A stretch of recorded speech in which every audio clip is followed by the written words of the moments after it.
नमस्कार विद्यार्थी मित्रांनो, उत्क्रांती कोचिंग क्लासेसमध्ये तुम्हा सर्वांचं पुन्हा एकदा स्वागत आहे. आजच्या व्हिडिओमध्ये आपण पाहणार आहोत मानवशास्त्र विषयाची डिकोडिंग. या आधीच्या 2 व्हिडिओजमध्ये आपण राज्यसेवेचा डिस्क्रिप्टिव्ह पॅटर्न कसा असणार आहे आणि त्यात किती पेपर असतील, कोणता पेपर किती मार्कांसाठी असेल याबद्दल माहिती घेतली. त्याचप्रमाणे मानवशास्त्र या विषयाबद्दल बेसिक इन्फॉर्मेशन घेतलेली आहे. तर या व्हिडिओमध्ये आपण पाहणार आहोत जो वैकल्पिक विषय आहे मानवशास्त्र राज्यसेवेमध्ये, त्याची सिलेबस डिकोडिंग. हे सिलेबस डिकोडिंग का, तर तुम्हाला या विषयाचा आवाका कळावा आणि हा विषय तुम्हाला जर चूज करायचा असेल वैकल्पिक विषय म्हणून तर तुम्हाला त्याची मदत व्हावी. यासाठी आपण हा सिलेबस डिकोडिंगची पूर्ण व्हिडिओ सिरीज करणार आहोत. त्यातला हा पहिला व्हिडिओ आहे. तुम्हाला काहीही शंका वगैरे असतील तर तुम्ही या नंबरवर कॉन्टॅक्ट करू शकता आणि ह्या टेलिग्राम चॅनलला MPSC अँथ्रोपॉलॉजी मराठी या टेलिग्राम चॅनलला सबस्क्राईब करा. तर तुम्हाला नवीन नवीन अपडेट्स मिळत राहतील आणि तुमचे शंका निरसन करण्याचा आम्ही पुरेपूर प्रयत्न करू. तर आपण व्हिडिओला सुरुवात करूया. मानवशास्त्र जसं आपण आधीच्या व्हिडिओमध्ये पाहिलं, मराठी किंवा इंग्रजी माध्यमातून तुम्ही लिहू शकता आणि त्यामध्ये 2 पेपर असणार आहेत. पहिला पेपर आहे ज्याच्यामध्ये 1 ते 12 टॉपिक्स आहेत आणि पेपर 2 मध्ये 1 ते 9 टॉपिक्स आहेत. परंतु आपण जेव्हा अभ्यास करतो ह्या विषयाचा तेव्हा आपण 1 ते 12 जसं 1, 2, 3, 4 असं 12पर्यंत अभ्यास करत गेलो. त्यानंतर पेपर 2 मध्ये 1, 2, 3, 4 असं 9व्या घटकापर्यंत अभ्यास करत गेलो. असं होत नाही. तसा अभ्यास केला तर आपण कन्फ्यूज होऊ, खूप अवघड जाईल ते. तर त्यासाठी आपण हा जो सिलेबस आहे पेपर 1 आणि पेपर 2चा हा एकत्र करून अभ्यासणार आहे आणि त्यासाठी मग आपण याला बऱ्याचशा शाखांमध्ये विभागला आहे. तसं अँथ्रोपॉलॉजीच्या म्हणजे मानवशास्त्राच्या 4 मुख्य शाखा आहेत ज्याच्यामध्ये त्याचा अभ्यास होतो. पण आपण आपल्या सोयीसाठी स्पर्धा परीक्षेच्या अभ्यासासाठी म्हणून याला 6 शाखांमध्ये विभागला आहे. त्यामध्ये सगळ्यात पहिली आहे जनरल. जनरलमध्ये आपण पाहतोय की मानवशास्त्राची व्याख्या काय आहे, त्याची व्याप्ती किती असेल, त्याच्यानंतर मानवशास्त्राच्या ज्या थेरीज आहेत वेगवेगळ्या त्याबद्दल आपण अभ्यासणार आहोत. तसंच रिसर्च मेथडॉलॉजीज असतात त्याबद्दल आणि भारतामध्ये मानवशास्त्राचा विकास कशा पद्धतीने झाला ते सर्व आपण या जनरल शाखेच्यामध्ये अभ्यास करणार आहोत. त्यानंतर ते सोशो कल्चरल मानवशास्त्र म्हणजे सामाजिक सांस्कृतिक. यामध्ये जसं वेगवेगळ्या सामाजिक संस्था आहेत, लग्न, किनशिप, त्यानंतर धर्म असेल, या सगळ्या गोष्टींचा आपण यामध्ये अभ्यास करतो. त्याचप्रमाणे भारताच्या समाजाचा आपण अभ्यास करतो, इंडियन सोसायटीचे आपण म्हणतो, जे पेपर 2 मध्ये त्याचा खूप मोठा पोर्शन आहे तो. त्यानंतर आहे जैविक मानवशास्त्र, याला फिजिकल अँथ्रोपॉलॉजी असं सुद्धा म्हणतात. यामध्ये आपण मानवाचा विकास हा जैविक पद्धतीने कसा झाला, जसं डार्विनचा सिद्धांत आहे. त्यानंतर आपली जीन थेरी आहे, DNA RNAचा कसा रोल असतो मानवाच्या उत्क्रांतीमध्ये. त्यानंतर आपण हे पाहतो की पर्यावरणाचा कसा परिणाम होतो, एखाद्या थंड प्रदेशात राहणाऱ्या व्यक्तींच्या शरीराची घडण आणि उष्णकटिबंधीय प्रदेशात राहणाऱ्या मानवाच्या शरीराची घडण याच्यामध्ये काय डिफरन्स आहे.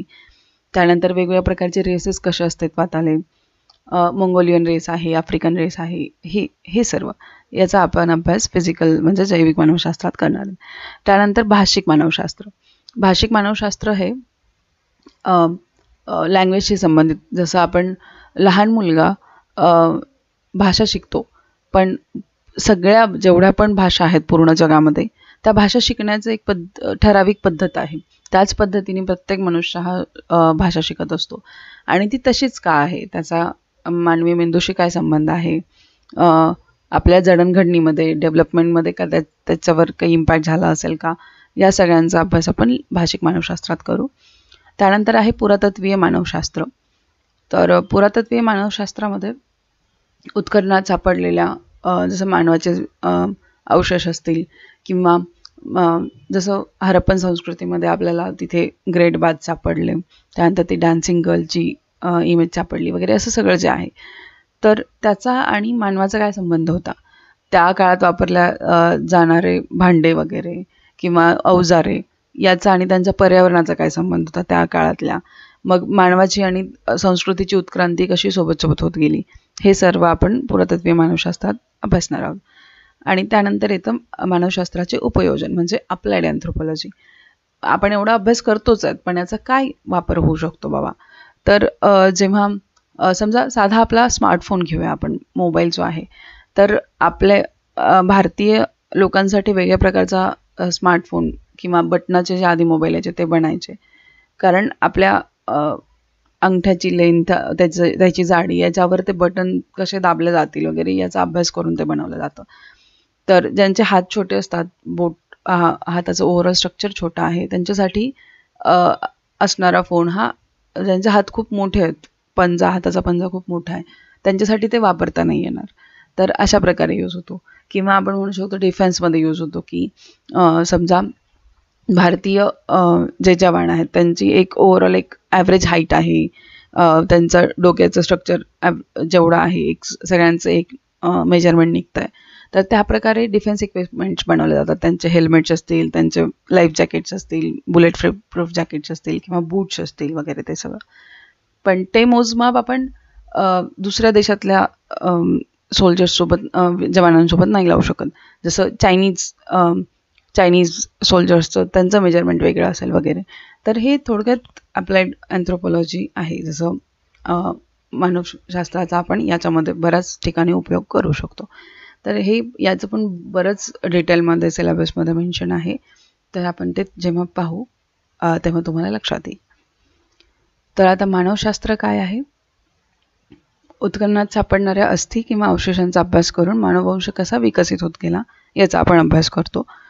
त्यानंतर पूर्ण मानवाची उत्क्रांती कशी झाली, त्याचे पूर्वज कोण होते, त्याची स्वभाव वैशिष्ट्ये काय आहेत, मानवाची वागणूक, त्याची समुदायामधील भिन्नता आणि वेगळेपण, म्हणजे प्रत्येक समुदायाचं स्वतःचं भिन्नता आणि त्यातल्या प्रत्येक माणसाची स्वतःची भिन्नता, याचा पण आपण अभ्यास याच्यात करतो. त्याच्यानंतर मानवी उत्क्रांतीचा समाजाच्या बांधणीवर, संस्कृतीवर काय परिणाम झाला नेमका, याचा आपण अभ्यास करतो. तर मानवशास्त्राचा एकंदरीत अभ्यास करताना आपण हे पाहतोय की मानवाचा उगम कसा झाला, त्याची भौतिक वैशिष्ट्ये काय आहेत, जसं चेहऱ्याची ठेवण काय आहे वगैरे. त्यानंतर त्याच्या रीती, भाषा, परंपरा, वस्तू संचय आणि जसं सामाजिक, सांस्कृतिक आणि धार्मिक श्रद्धा ज्या आहेत आणि त्याच्या पद्धती वगैरे, या सगळ्या विषयांचा आपण याच्यामध्ये अभ्यास करणार आहोत मानवशास्त्रामध्ये. तर या व्हिडिओमध्ये ही जी सिरीज असणार आहे, ही 6 व्हिडिओची सिरीज असणार आहे आणि हा आपला पहिला व्हिडिओ आहे. यामध्ये आपण सगळ्यात पहिल्यांदा जनरल अँथ्रोपॉलॉजीमध्ये कोणकोणते विषय घटक येतात सिलेबसचे ते पाहूया. तर पेपर 1मध्ये सगळ्यात पहिला घटक आहे, त्यामध्ये मानवशास्त्राचा अर्थ, व्याप्ती आणि विकास हा एक्सप्लेन केलेला आहे. तर आपण यामध्ये वेगवेगळ्या मानवशास्त्रज्ञांनी दिलेल्या व्याख्या, त्याच्यानंतर मानवशास्त्राची व्याप्ती कुठून कुठपर्यंतची आहे, म्हणजे वेगवेगळ्या सब्जेक्ट मॅटरमध्ये, जसं सायकॉलॉजीमध्ये पण मानवशास्त्र येतं, फिलॉसॉफीमध्ये पण मानवशास्त्र येतं, तर ते किती व्याप्ती आहे त्याची, आणि विकास कसा झाला. मानवशास्त्राचा विकास म्हणजे मानवशास्त्र ही एक शाखा म्हणून कशी उदयाला आली, सुरुवात कुठून झाली त्याची, आणि आता त्याच्यामध्ये काय काम चालू आहे वगैरे, या सगळ्याचा आपण अभ्यास करूयात. त्यानंतर इतर ज्ञानशाखांशी जो संबंध आहे, तर सामाजिक शास्त्रे, त्याच्यानंतर वर्तनविषयक शास्त्रे, जैवशास्त्रे, वैद्यकीय शास्त्रे, भूशास्त्र आणि मानवविज्ञान, या सर्वांशी अँथ्रोपॉलॉजीचा काही संबंध आहे. तर जसं फॉर एक्झाम्पल आपण भूशास्त्र घेऊ, जिओलॉजी म्हणतात, त्याचा आणि अँथ्रोपॉलॉजीचा काही संबंध आहे. या दोनमध्ये काही सिमिलॅरिटीज आहेत, काही डिफरन्सेस आहेत, त्या सगळ्यांचा आपण यामध्ये अभ्यास करणार आहोत.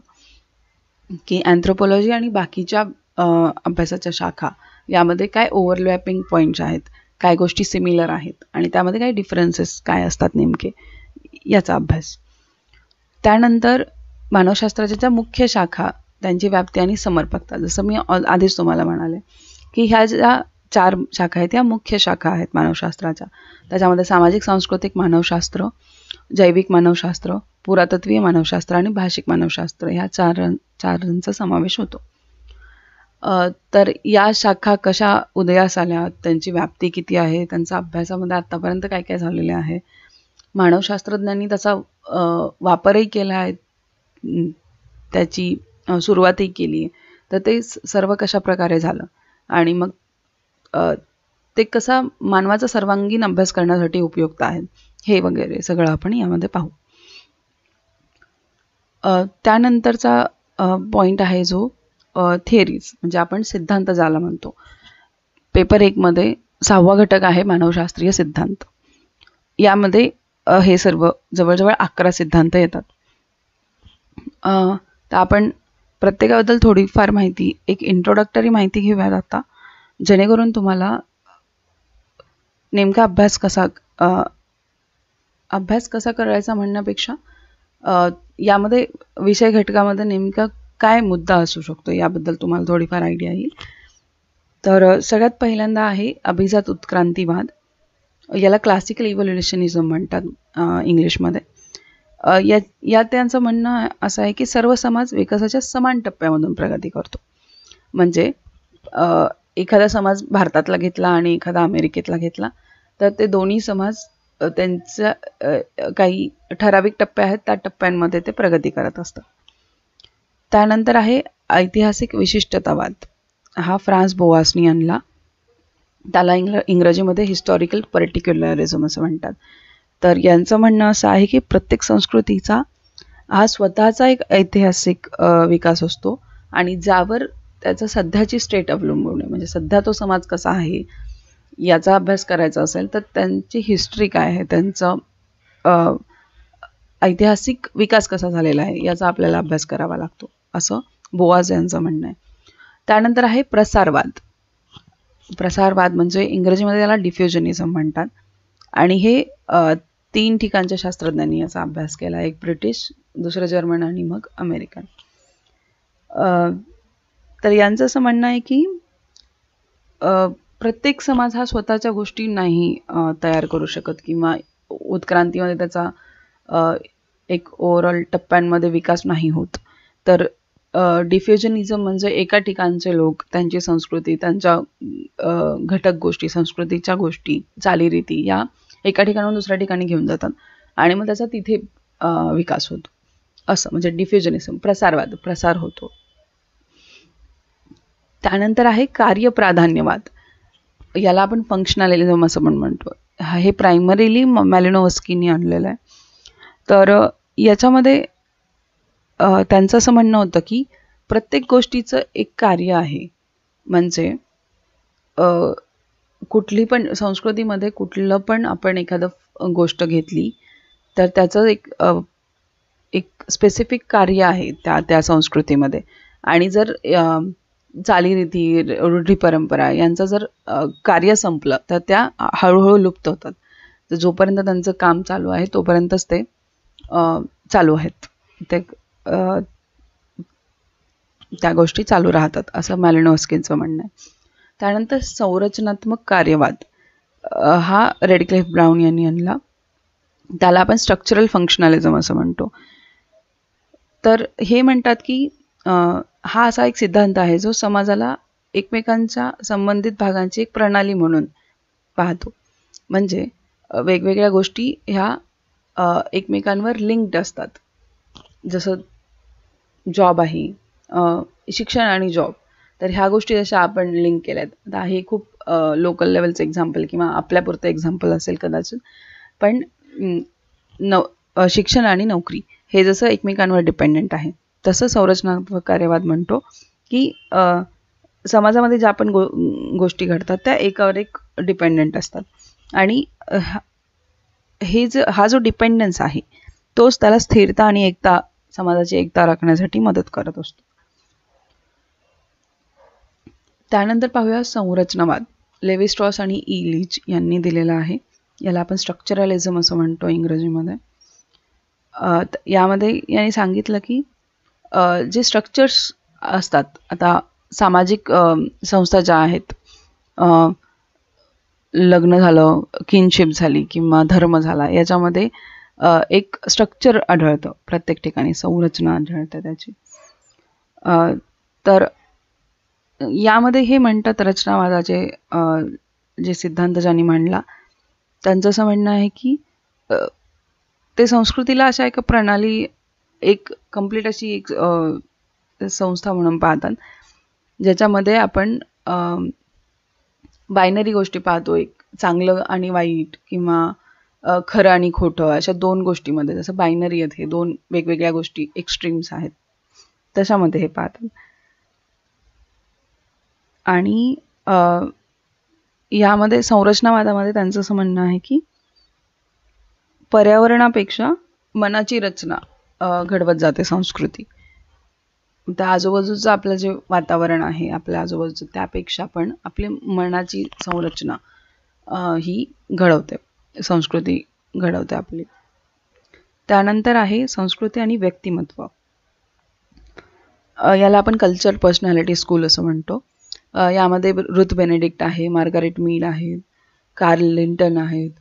तर या फिमेल अँथ्रोपॉलॉजिस्ट आहेत. म्हणजे तुम्हाला असं वाटू शकतं की हे सगळे मेल आहेत का, पुरुष आहेत का, तर नाही. ह्या संस्कृती आणि व्यक्तिमत्व या सिद्धांतामध्ये जास्त महिलांचं योगदान आहे. तर त्याला आपण इंग्रजीमध्ये कल्चर पर्सनॅलिटी स्कूल असं म्हणतो. आणि यात प्रामुख्याने त्यांनी हे एक्सप्लेन करायचा ट्राय केला की संस्कृती ही व्यक्तिमत्वाला घडवते. आजूबाजूची जी पण संस्कृती आपण ज्याच्यामध्ये वाढलोय, त्याच्यापासून एक व्यक्तिमत्व तयार होतं. तर यात त्यांनी बऱ्याच संस्कृतींचा अभ्यास केला, इव्हन जपानमधल्या संस्कृतींचा अभ्यास केला आहे. तर एक छोटंसं एक्झाम्पल द्यायचं असेल तर ते म्हणतात की जपानमध्ये वर्ल्ड वॉर 2च्या दरम्यान जे जपानीज सोल्जर्स होते ते खूप जास्त ॲग्रेसिव्ह होते. आणि जेव्हा त्यांनी त्यांचा बॅकग्राऊंडचा अभ्यास केला, तेव्हा त्यांच्या लक्षात आलं की त्यांचं जे लहानपण होतं ते खूप क्रूर गेलं आहे. तर त्यांना असं ॲग्रेसिव्ह होण्याची आधीपासून ट्रेनिंग मिळाली असं पण म्हणू शकतो. पण ती ट्रेनिंग नसून त्यांच्या संस्कृतीचाच भाग होता, आणि त्यामुळे मग त्यांची एक पर्सनॅलिटी, त्यांचं एक व्यक्तिमत्व तयार झालेलं होतं असं. त्यानंतर आहे नव उत्क्रांतीवाद. हा न्यू इव्हॉल्युशनिझम आपण असं म्हणतो. हे जे आपण सगळ्यात पहिल्यांदा बघितलं होतं, अभिजात उत्क्रांतीवाद, क्लासिकल इव्होल्युशनिझम, त्याच्या पुढचा भाग म्हणून नव उत्क्रांतीवाद आलेला आहे. म्हणजे या सिद्धांतामध्ये काही त्रुटी होत्या वगैरे, त्या यांनी नव उत्क्रांतीवादाने, न्यू इव्होल्युशनिझमनी दूर करण्याचा प्रयत्न केला आहे. त्यानंतर आहे सांस्कृतिक भौतिकवाद, कल्चरल मटेरियलिझम. तर याचे प्रोपोगेटर आहेत हॅरिस. ते म्हणतात की भौतिक परिस्थिती ही संस्कृतीला आकार देते. म्हणजे आजूबाजूचं जसं तंत्रज्ञान आहे, अर्थशास्त्र आहे, लोकसंख्या आहे, यासारख्या गोष्टींचा संस्कृतीवर प्रभाव पडतो. तर म्हणून याला सांस्कृतिक भौतिकवाद असं म्हणतात. त्यानंतर हे प्रतिकात्मक व अन्वयार्थक सिद्धांत. तर याला आपण सिम्बॉलिक अँड इंटरप्रिटेटिव्ह थेअरी असं म्हणतो. तर यामध्ये अर्थ निर्माण करण्यासाठी लोक प्रतीकांचा कसा वापर करतात याचा अभ्यास केला जातो. म्हणजे यांनी प्रतिकात्मक व अन्वयार्थक सिद्धांतामध्ये त्यांनी असं गृहीत धरलं आहे की संस्कृती ही एक मानसिक घटना आहे, आणि लोक हे त्यांच्या सभोवतालच्या जगाचा अर्थ लावण्यासाठी त्याचा वापर करतात, संस्कृतीचा वापर करतात. मग ते कसं, तर प्रतीकं जी असतात समाजामध्ये, प्रतीकं बऱ्याच प्रमाणात प्रचलित असतात, आणि त्याचा एक अर्थ लावून माणूस आयुष्य जगत असतो असं त्यांचं म्हणणं आहे. त्यानंतर आहे बोधात्मक सिद्धांत. याला आपण कॉग्निटिव्ह थेअरी असं म्हणतो. तर यामध्ये आपण अभ्यास करणार आहोत की जसं लोक हे वस्तू आणि घटनांबद्दल नेमका कसा विचार करतात, लोकांच्या श्रद्धा कशा रचल्या जातात, त्याच्यानंतर आत्ता म्हणजे आपल्याला अवेलेबल असलेलं ज्ञान आपण एकत्र कसं करतो, आणि सांस्कृतिकदृष्ट्या त्याचा अर्थ कसा लावतो, आणि त्याचप्रमाणे विचार आणि भाषा यामध्ये काय संबंध आहे, म्हणजे आपली जी भाषा आहे आणि मानवाचे जे विचार आहेत यामध्ये परस्पर संबंध कसा आहे, या सगळ्या गोष्टींचा आपण यामध्ये अभ्यास करतो. या बोधात्मक सिद्धांताचं एक सगळ्यात इम्पॉर्टंट गोष्ट अशी आहे की यामध्ये भाषाशास्त्रज्ञ, इतिहासकार, पुरातत्वशास्त्रज्ञ या सगळ्यांसोबत मिळून याचा अभ्यास केला, मानवशास्त्राचा अभ्यास या सिद्धांतामध्ये केला जातो, बोधात्मक सिद्धांतामध्ये. तर त्यानंतर आहे मानवशास्त्रातील उत्तर आधुनिकवाद, याला आपण पोस्ट मॉडर्निझम असं पण म्हणतो. तर यामध्ये ट्रॅडिशनल अँथ्रोपॉलॉजी जी म्हणजे आतापर्यंतचा अभ्यास, समजा या सगळ्या सिद्धांताद्वारे जो अभ्यास झाला किंवा स्पेसिफिकली क्लासिकल इव्होल्युशनिझम वगैरे यामध्ये जो अभ्यास झाला त्याला उत्तर म्हणून हे पोस्ट मॉडर्निझम वाले आले, उत्तर आधुनिकतावाद. तर यामध्ये हे मॉडर्निझमचे हे क्रिटिक होते त्याच्यामध्ये. आणि सगळ्यात इम्पॉर्टंट यांनी कल्चरल रिलेटिव्हिझमला हे दिला. यांचं असं म्हणणं होतं की एक असं कुठल्या पण गोष्टीचं एक असं एक्सप्लेनेशन असू नाही शकत. म्हणजे तुम्ही प्रत्येक व्यक्तीच्या दृष्टिकोनातून जेव्हा बघाल तेव्हा प्रत्येक घडलेली घटना ही वेगळ्या प्रकारे भासते. तर त्याचा आपण मानवशास्त्रामध्ये कसा वापर करू शकतो हे इथे आपण पाहणार आहोत. तर हे झाले मानवशास्त्रीय सिद्धांत. मला माहिती आहे हे खूप मोठं आहे, खूप बऱ्याच गोष्टी आहेत असं तुम्हाला वाटू शकतं, पण इथे हे समजून घ्यायचा प्रयत्न करा की हे जे आपण सिद्धांताचा अभ्यास करणार आहोत हे पूर्ण पेपर 1 आणि पेपर 2 सगळीकडे कुठे ना कुठे कामी येणार आहेत आपल्याला. त्यानंतर याच्यावरच बऱ्याच प्रमाणात प्रश्न विचारले जातात, डायरेक्ट इनडायरेक्ट सगळ्याच प्रकारे. त्यामुळे तुम्ही सिद्धांताचा अभ्यास केला तर जवळजवळ अँथ्रोपॉलॉजीमध्ये बऱ्याच गोष्टी तुमच्या ऑलरेडी कव्हर होऊन जातात.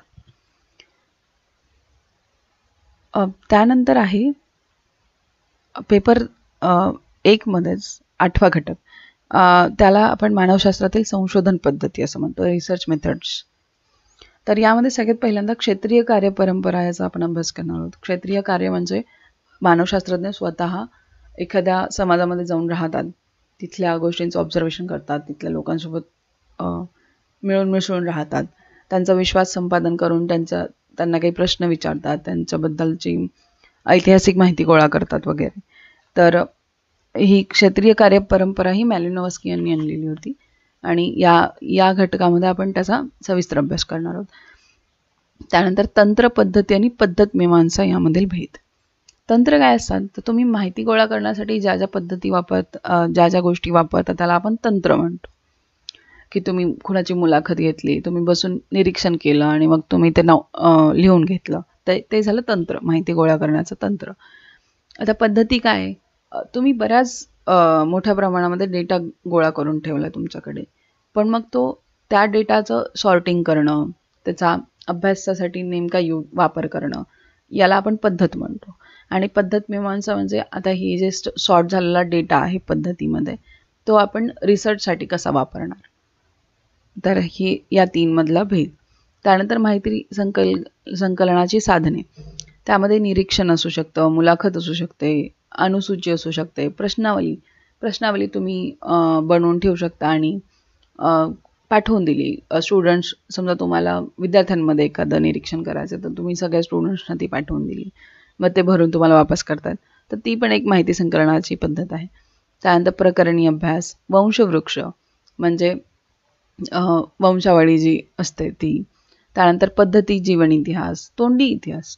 ॲक्च्युली तोंडी इतिहास हे खूप इंटरेस्टिंग आहे अँथ्रोपॉलॉजीमध्ये, कारण बऱ्याच वेळी जेव्हा आपण लोकल लेवलला जातो की आदिवासी भागामध्ये वगैरे जातो तिथे त्यांचा इतिहास लिहून ठेवलेला नसतो, तर मग म्हणून ते तोंडी इतिहासाला पण तेवढंच प्राधान्य दिलं जातं मानवशास्त्रामध्ये, जेणेकरून कुठली माहिती सुटू नये.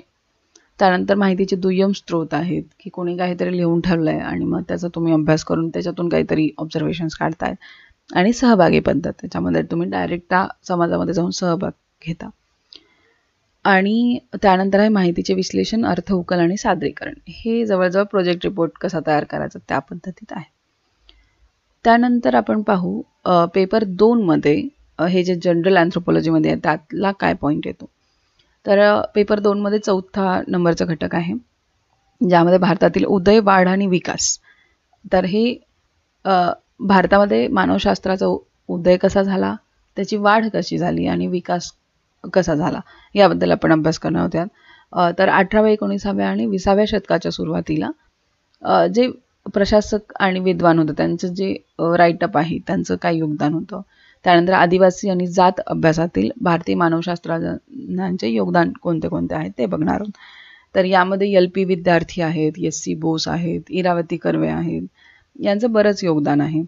आणि स्पेसिफिकली ही जात अभ्यास हे इंडियन कॉन्टिनेंट शी संबंधित, म्हणजे भारताशी संबंधितच आहे हा अभ्यास. तर आपण पेपर 2मध्ये भारतामध्ये कसा उदय झाला मानवशास्त्राचा आणि काय काय कॉन्ट्रीब्युशन्स आपण केलेत जगाला या विषयामध्ये, याचा आपण इथे अभ्यास करणार आहोत. आता तर अशा प्रकारे मानवशास्त्र म्हणजे थोडक्यात काय, तर आपली एक जर्नी आहे. आपण खूप मोठा प्रवास करून आता जिथे आहोत तिथे पोहोचलो आहोत. तर त्या प्रवासाचा थोडक्यात अभ्यास वेगवेगळ्या पैलूंमध्ये असं आपण म्हणू शकतो. आणि हा जो प्रवास होता हा बऱ्याच संकटांनी भरलेला होता. तर त्या प्रत्येक संकटाच्या वेळी मानवाने स्वतःमध्ये काही बदल केला आहे. पर्यावरणामध्ये काही बदल झाला म्हणून आपल्यामध्ये बदल झाला. तर हा जो बदल आहे परस्पर झालेला आणि जगाच्या वेगवेगळ्या कानाकोपऱ्यामध्ये झालेला बदल आहे हा. तर त्या सगळ्याचा आपण यामध्ये अभ्यास करणार आहोत. आणि तर आजच्या व्हिडिओमध्ये इथेच थांबूया. Thank you so much. व्हिडिओ जास्तीत जास्त लोकांपर्यंत पोहोचवा. या व्हिडिओ सिरीजचा मोटो फक्त हाच आहे की तुम्हाला अँथ्रोपॉलॉजी ह्या विषयाबद्दल थोडीफार माहिती मिळावी आणि हा वैकल्पिक विषय घ्यायचा की नाही याबद्दल तुम्ही डिसिजन घेऊ शकावेत. तर व्हिडिओला लाईक करा. तुमच्या काहीही कमेंट्स असतील तर प्लीज कमेंट बॉक्समध्ये कमेंट करा आणि चॅनलला सबस्क्राईब करा. MPSC अँथ्रोपॉलॉजी मराठी म्हणून आपलं टेलिग्राम चॅनल पण आहे, त्या चॅनलला पण एकदा व्हिजिट करा. थँक्यू.